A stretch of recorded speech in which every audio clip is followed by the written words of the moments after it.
Hey guys, कैसे हैं आप सब लोग। आज उम्मीद करता हूँ बहुत ही अच्छे होंगे। आज हम बात करने वाले हैं अबाउट डोम्स। DOMS। डोम्स क्या होता है?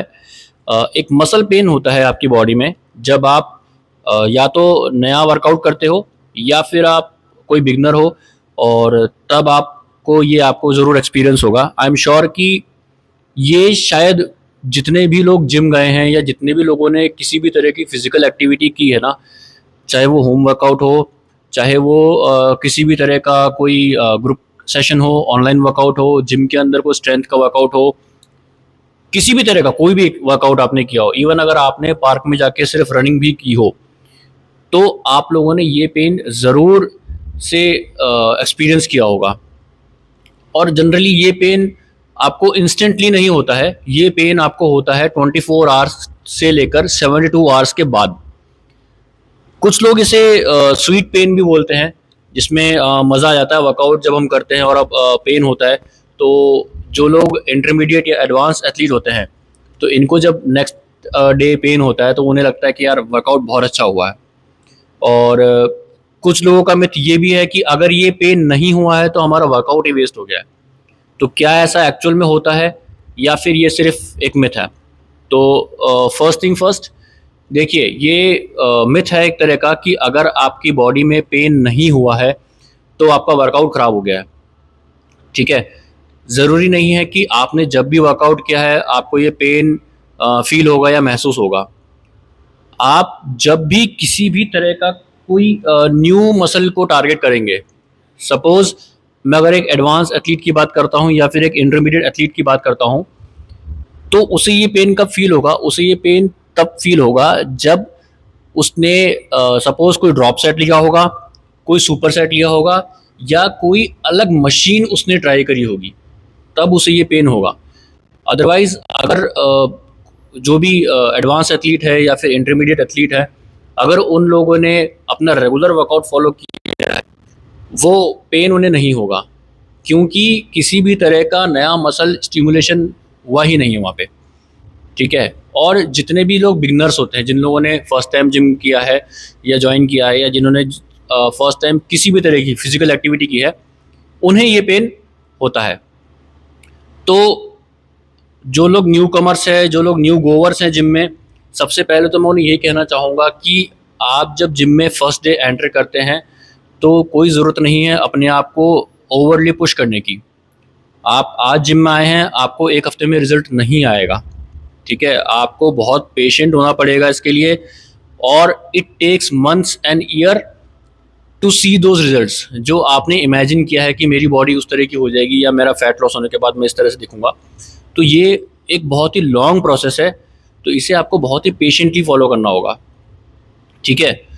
ये पेन डिपेंड करता है, किसी किसी को काफ़ी ज़्यादा होता है, किसी किसी को बहुत कम होता है। और ज़्यादा बेटर यही है कि ये पेन अगर बियरेबल हो तो ही अच्छा होता है। ठीक है, क्योंकि अगर ज़्यादा पेन होता है तो मैंने कई लोगों को देखा है, वो लोग डॉक्टर्स के पास चले जाते हैं, पेन किलर्स ले लेते हैं वो लोग, और बहुत सारी तरह की उन्होंने कभी मूव लगा लिया, जेल अपना स्प्रे कर लिया। इस तरह से अगर आप करते हो तो ये चीज़ बिल्कुल भी ना करें। डोम्स अगर आपको हुआ है, अगर ये बॉडी पेन हुआ है, तो ये अपने टाइम से ही जाएगा।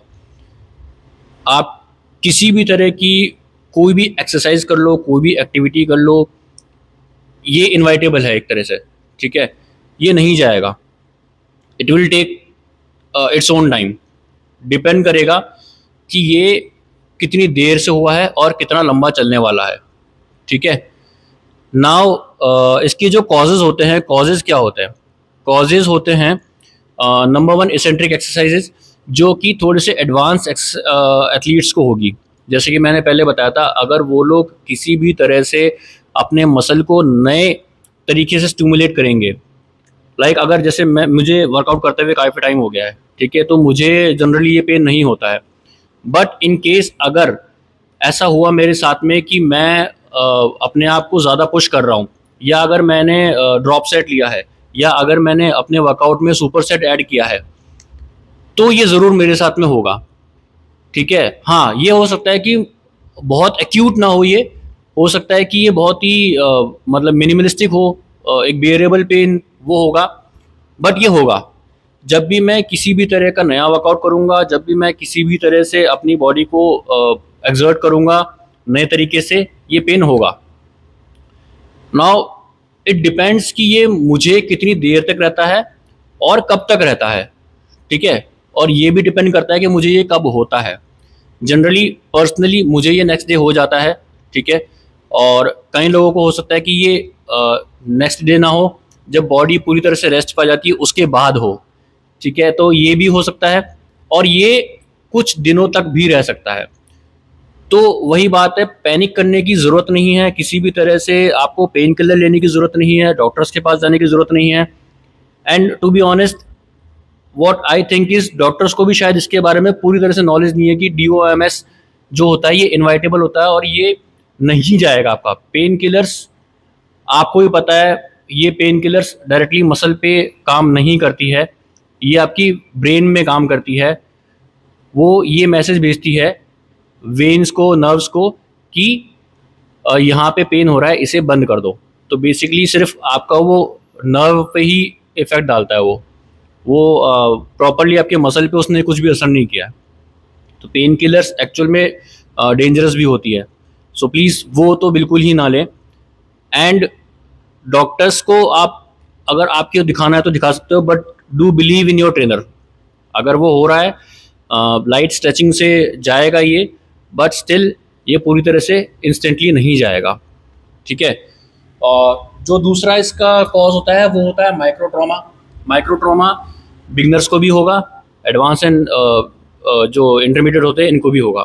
माइक्रो ट्रॉमा का मतलब है जैसे ही अगर मैं डे 1 पे भी आया हूँ, अगर मैंने सिर्फ बॉडी वेट वर्कआउट भी किया है, तो बिकॉज मैंने ये एक्टिविटी पहले कभी करी ही नहीं थी या फिर मैंने बहुत सालों पहले ही एक्टिविटी करी थी, इस वजह से ये माइक्रो ट्रॉमा मेरे बॉडी में हुआ है, मेरे मसल्स में हुआ है, तो ये पेन होगा। मेजरली ये 2 ही रीजंस होते हैं इसके, या फिर बैक स्पैज़म हो जाता है। बैक स्पैज़म एक अलग तरह का इशू हो गया, उसके लिए हम अलग से वीडियो बना देंगे, ठीक है? बट ये जो डोम्स है ये इन्वाइटेबल है और ये 24 आवर्स से लेकर 72 आवर्स के बीच में होता है और ये नेक्स्ट 24 आवर्स से लेकर आपको फॉर अ वीक रह सकता है, ठीक है? अब हम बात करते हैं अबाउट दी सिम्टम्स। सिम्टम्स इसके इस तरह से होते हैं, नंबर 1 कैन बी पेन और स्टिफनेस। पेन होता है बॉडी में, ऑब्वियसली बात है, और साथ साथ ही ये भी होता है कि बॉडी में स्टिफनेस भी आ जाती है। लाइक अगर आपने लेग्स को ट्रेन किया है, अगर आपने हैमस्ट्रिंग पे अच्छा वर्कआउट किया है, तो आपको फॉरवर्ड बेंडिंग में थोड़ी सी दिक्कत आएगी, आपके नी फ्लेक्शन में थोड़ी सी दिक्कत आएगी आपको। अगर बैक का वर्कआउट अच्छा हुआ है तो आपके मेजरली लैट्स का जो पार्ट होता है, जो अपर बैक होता है, इसमें थोड़ा सा आपको स्टिफनेस फील होगा, ये पूरी तरह से स्ट्रेच नहीं होगा। आर्म्स के वर्कआउट में होता है, आर्म्स लाइक पूरा स्ट्रेच नहीं हो पाता है आर्म्स, ठीक है? तो ये स्टिफ होती है और ये इसे आप स्ट्रेट करते भी हैं तो ये पेन करता है काफ़ी तेज। नंबर 1 सिम्टम्स का ये होता है। नेक्स्ट होता है जो थोड़ा सा सीवियर होता है, वो होता है स्वेलिंग। बेसिकली स्वेलिंग नहीं होनी चाहिए थी जब जब आपको डोम्स का एक्सपीरियंस हुआ है, वो चीज़ नहीं होनी चाहिए थी। इसका मतलब है आपने जो आपकी बॉडी की रिक्वायरमेंट थी, जो आपकी बॉडी की जो कैपेसिटी थी, उससे आपने कुछ ज़्यादा ही उसे पुश कर दिया, इस वजह से वो स्वेलिंग हो गई है। तो ये भी पैनिक करने वाली बात नहीं है। बॉडी का अपना एक तरीका होता है कि आपको किस तरह से आगे कोई इंजरी ना हो उसे रोकने के लिए। तो बॉडी एक टाइप का स्वेलिंग वहाँ पे क्रिएट करता है और ये इन्फ्लेमेशन वगैरह आपका हो जाता है। तो बेसिकली ये भी आपका 24 आवर्स से लेकर 72 आवर्स के बीच में होगा। देन उसके बाद में आता है आपका reduce of range of motion. Same thing थी, आपका जब बॉडी स्टिफ हुआ है, जो पेन हुआ है, तो सपोज जैसे मैंने अगर बाइसेप मारा था और वो अच्छा बाइसेप का सेट लगाया मैंने, तो नेक्स्ट डे मुझे पेन होगा, तो मैं एक्सटेंशन पूरी तरह से नहीं कर पाऊँगा, ठीक है? ये पेन होगा, अगर मैं उसे फ्लेक्स करूँगा या फिर मैं एक्सटेंड करूँगा तो मेरे बाइसेप्स में पेन होगा, ठीक है? ऐसे ही अगर मैं फॉरवर्ड बेंडिंग करूँगा तो मुझे हैमस्ट्रिंग में पेन होगा, लोअर बैक में पेन होगा। अगर मैं अपर बैक की बात करूँ, अगर मैंने बहुत अच्छा अपर बैक का वर्कआउट किया तो मेरे लैट्स में अगेन पेन होगा वो। तो ये चीज़ें होगी, ठीक है? देन उसके बाद में एक और होता है, जो होता है स्लाइट वीकनेस आएगी बॉडी में आपकी। आपको लगेगा यार आज बस अब नहीं, आज मैं जिम नहीं जा सकता हूँ। ये ज़्यादातर बिगनर्स को होता है। जब आप वर्कआउट कर लेते हैं, और एक रीज़न ये हो सकता है कि आपकी बॉडी ने शायद प्रॉपर स्ट्रेचिंग ना करी हो। ये दोनों तरफ से हो सकता है, या तो आपके ट्रेनर ने शायद आपको प्रॉपर स्ट्रेचिंग ना कराई हो, या फिर क्या होता है, जो मैंने स्टार्टिंग में बोली थी बात, कि जब आप डे 1 पे गए थे, आपने पहले ही दिन अपने आप को इतना ज़्यादा पुश कर दिया कि वो हो ही रहा है आपका साथ में अब। ठीक है, तो वही चीज़ है कि प्लीज़ जब आप डे 1 पे आते हैं, फर्स्ट वीक में आपका वर्कआउट रहता है, तो प्लीज़ ट्रेनर की बात सुनिए। उसे पता है, क्योंकि उसे एक्सपीरियंस है आपसे पहले और क्लाइंट्स का, तो उसे पता है कि पेन का एक्सर्शन लेवल कितना होगा। और सबसे ख़राब बात ये होती है कि नेक्स्ट डे हम जिम की छुट्टी कर लेते हैं। प्लीज़ वो चीज़ ना करें। हाँ, जब आप आते हो तो ये कर सकते हैं हम कि वर्कआउट ना करके, जिस एरिया में पेन हो रहा है उस एरिया को जस्ट नेक्स्ट डे वर्कआउट ना करके हम कोई और मसल ट्रेन कर सकते हैं, या फिर एक एक्टिव रेस्ट बोलते हैं जिसको बोलते हैं हम कार्डियो का डे। सिर्फ कार्डियो उस दिन का वर्कआउट हम कर सकते हैं। ठीक है, अगर लेग्स का पेन हो रहा है तो हम अपर बॉडी का वर्कआउट कर सकते हैं, क्योंकि कार्डियो में लेग्स अगेन एंगेज होंगे और शायद ये वापस से पेन बढ़ जाएगा। तो ये चीज़ हम कर सकते हैं। अब बेसिकली ये चीज़ तो हो गई कि डोम्स होता क्या है, ये तो आपको अभी तक समझ में आ गया होगा कि डोम्स होता क्या है और क्यों होता है। अब इसके प्रिवेंशन के बारे में बात करते हैं हम। ठीक है, तो बेसिकली प्रिवेंशन में बहुत ही कम चीज़ें होती है इसकी। नंबर वन, ग्रेजुअल प्रोग्रेशन होता है। ग्रेजुअल प्रोग्रेशन का मतलब है जब हम डे 1 पे आए हैं, अम, अगर आपने बहुत टाइम बाद वर्कआउट स्टार्ट किया है ना, तो डे 1 पे कोशिश करो कि आपका जो मेजॉरिटी ऑफ वर्कआउट है वो सिर्फ मोबिलिटी के लिए हो, लाइक आपके जॉइंट्स को ओपन करने के लिए ही हो। रोटेशंस होते हैं, स्लाइट आपका बॉडी वेट वर्कआउट होता है, लाइक थोड़ा बहुत जंपिंग जैक कर लिया हमने, साइड ट्विस्ट वगैरह कर लिया, फॉरवर्ड बेंड्स, वो आपको ट्रेनर आपका इजीली कराएगा। ठीक है, मोबिलिटी का वर्कआउट को हम ज़्यादा पुश कर सकते हैं। देन अगर आपको लग रहा है कि नहीं थोड़ा सा वर्कआउट और कर लेना चाहिए, तो just go for the machines, lightest weight, और वहाँ पे हार्डली 1 या 2 सेट्स लगाइए, एंड दैट्स इट। ठीक है, नंबर 1 रीज़न तो ये होता है कि हम डे 1 पे जाते ही कई बार वही वाली बात है कि पुश ज़्यादा कर देते हैं। अगर आप ज़्यादा पुश कर दोगे तो अगेन डोम्स होना गारंटीड है। नंबर 2 इज़, आप घर पे आइस या फिर हीट थेरेपी कर सकते हैं, बट इसमें भी वही चीज़ है कि डोंट गो फॉर दो स्प्रेज। स्प्रे नहीं लेना है, पेन किलर्स नहीं लेने हैं। ठीक है, आइसिंग कर सकते हो जिससे इन्फ्लेमेशन थोड़ा सा कम हो जाएगा, देन उसके बाद में आप हीट पैक यूज़ कर सकते हो। ठीक है, ये नंबर 2 आपका प्रिवेंशन है। नंबर 3, जैसे हम बोलेंगे कि आप जब वापस नेक्स्ट डे जिम आते हो ना, तो कोशिश करो, अगर पेन ज़्यादा है तो पहले एक स्ट्रेचिंग का सेशन ले लो। स्ट्रेचिंग फुल बॉडी का कर लो अच्छे से, थोड़ा सा बॉडी रिलैक्स होगा, उसके बाद में देन अपना वर्कआउट शुरू कर सकते हो। और इसके अलावा जब आप वर्कआउट अपना डे 1 पे ख़त्म करते हो, डोम्स होने से एक दिन पहले, तो कोशिश ये करो वर्कआउट ख़त्म होने के बाद में भी आप स्ट्रेचिंग ज़रूर करें। इस पे मैं एक अलग से वीडियो ज़रूर बनाऊंगा कि एक्चुअल में जो वर्कआउट होता है वो किस तरह से है। मैंने बहुत लोगों को देखा है, अपने जिम में भी देखा है, कुछ मेरी गलती भी रही है कि मेरे 1-2 क्लाइंट्स ने ऐसा किया है, डायरेक्ट वो जिम में आते हैं, directly they go for the treadmill, जबकि ये चीज़ नहीं होती है। और एक चीज़ और है कि आपको डिफरेंस पता होना चाहिए between cardio and warm up. 2 अलग अलग चीज़ें होती है, तो इसके बीच में डिफरेंस जानना बहुत ज़रूरी है। तो नेक्स्ट वीडियो हम इसी पे कवर करेंगे। ठीक है, तो सबसे पहले ये रहेगा कि वर्कआउट एक्चुअल में किस तरह से प्लान होना चाहिए आपका, क्या फॉर्मेशन होना चाहिए, और सेकंड टॉपिक ये रहेगा हमारा कार्डियो और वार्म अप में क्या डिफरेंस होता है। ठीक है, cardio, warm up and cool down, 3 चीज़ें रहेगी इसके अंदर। ये तीनों में क्या डिफरेंस होता है इस पर हम बात करेंगे। ठीक है, इसके अलावा जो होता है, कोई इसकी अलग से चीज़ लेने की ज़रूरत नहीं है। अगेन कोई स्प्रे या मेडिसिन लेने की ज़रूरत नहीं है। डोम्स होगा, ये ज़रूर होगा और अपने टाइम से ही जाएगा। ठीक है, ऑल्सो वर्कआउट स्किप ना करना। अगर आपको लग रहा है कि बहुत ज़्यादा पेन है तो just go to the gym, थोड़ा सा कार्डियो लाइट वर्कआउट कर लो, थोड़ा सा बॉडी को एक्टिव कर लो, और else just do some mobility exercises, stretching कर लो, बट स्किप मत करो नेक्स्ट डे। क्योंकि अगर आपका एक दिन स्किप हो गया ना, आप नेक्स्ट डे 100% गारंटीड है कि आपको नेक्स्ट डे थोड़ा सा आलस आएगा जाने में, और वहीं से ही आप जिम को छोड़ना स्टार्ट कर दोगे। ठीक है। देन थोड़ा सा इसके बारे में मिथ्स भी है। मिथ ये है कि number one is lactic acid collection, जिसको बोलते हैं। तो सी लैक्टिक एसिड कलेक्शन एक्चुअल में है ना, जब आप वर्कआउट कर लेते हो कंप्लीट अपना, उसके कुछ ही देर बाद में लैक्टिक एसिड कलेक्शन भी खत्म हो चुका होता है आपकी बॉडी में से। ये 24 आवर्स, 48 आवर्स, 72 आवर्स वाला प्रोसेस है ही नहीं। ये तो हार्डली आई गेस 1-2 घंटे में 3 घंटे का प्रोसेस है बस। इससे ज़्यादा आपका लैक्टिक एसिड कलेक्शन नहीं रहेगा बॉडी में। ठीक है। तो ये एक अलग ही मिथ बना हुआ है कि लैक्टिक एसिड कलेक्शन हो गया हमारे बॉडी में, इस वजह से ये बॉडी पेन हो रहा है। नहीं, ये चीज़ नहीं होती है। ठीक है। नंबर 2, जो मैं अपनी ऑलमोस्ट हर वीडियो में बोलता हूँ, कंपटीशन।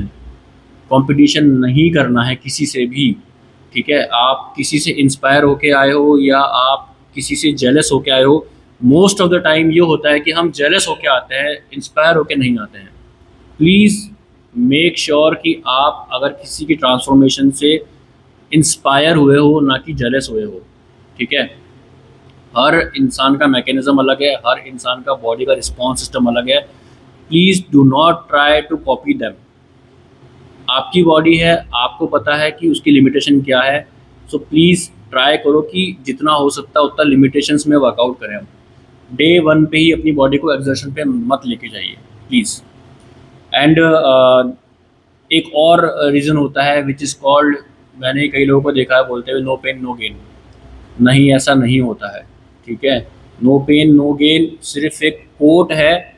उस कोट का ये मतलब है कि मतलब उसमें लिटरली पेन नहीं है कि बॉडी में पेन होगा तो ही गेनिंग होगी, ऐसा नहीं है। पेन का मतलब होता है जो आपने सेक्रीफाइसेस किए हैं। सपोज़ अगर न्यू ईयर्स नाइट है, ठीक है, बहुत लोग होते हैं जो वर्कआउट को स्किप करके अपना चले गए, पार्टीज़ करने चले गए। ठीक है, ड्रिंक कर लिया अपना। कई लोग होते हैं सैटरडे नाइट है, संडे नाइट है, फ्राइडे नाइट है, ठीक है, पार्टी करनी है। ये एक्चुअल में सेक्रीफाइस है आपका, ये एक्चुअल का पेन है आपका कि आपने बूज़ या फिर अल्कोहल को ना करके आपने वर्कआउट को चुना। ठीक है। बिकॉज अगर एक बार आपका वर्कआउट का एडिक्शन लग गया ना, आपको लाइफ में कोई दूसरा किसी भी तरह का गंदा एडिक्शन नहीं लगेगा। Mark my words. किसी भी आप एथलीट से पूछ लेना ये बात, किसी भी आप अच्छे बॉडी बिल्डर से ये बात पूछ लेना, किसी भी आप एक फिट इंसान से भी अगर ये बात पूछोगे ना, तो वो भी यही बोलेगा कि अगर आपको जिम का एडिक्शन लग गया ना, तो आपको कोई और एडिक्शन लगेगा ही नहीं। स्मोकिंग नहीं लगेगा आपको, अल्कोहल का कोई एडिक्शन नहीं लगेगा। इवन आप उस टाइम बाद में ना पार्टीज़ को भी स्किप करना चालू कर दोगे। ठीक है। तो ये रहा आज का टॉपिक था, डोम्स। उम्मीद करता हूँ आपको इसके बारे में समझ में आ गया होगा। और अगर ऐसा ही और कुछ आपको मिथ है कि क्या चीज़ क्यों होती है, please do let me know in the comment section. और नेक्स्ट वीडियो में मैंने बता ही दिया, हम बात करेंगे अबाउट वर्कआउट प्लान। ठीक है, वो किस तरह से प्लान करना है हमें। Also cardio, warm up, cool down, इन तीनों में क्या डिफरेंसेस होता है, इसके बारे में भी हम बात करेंगे। Till then take care and good luck.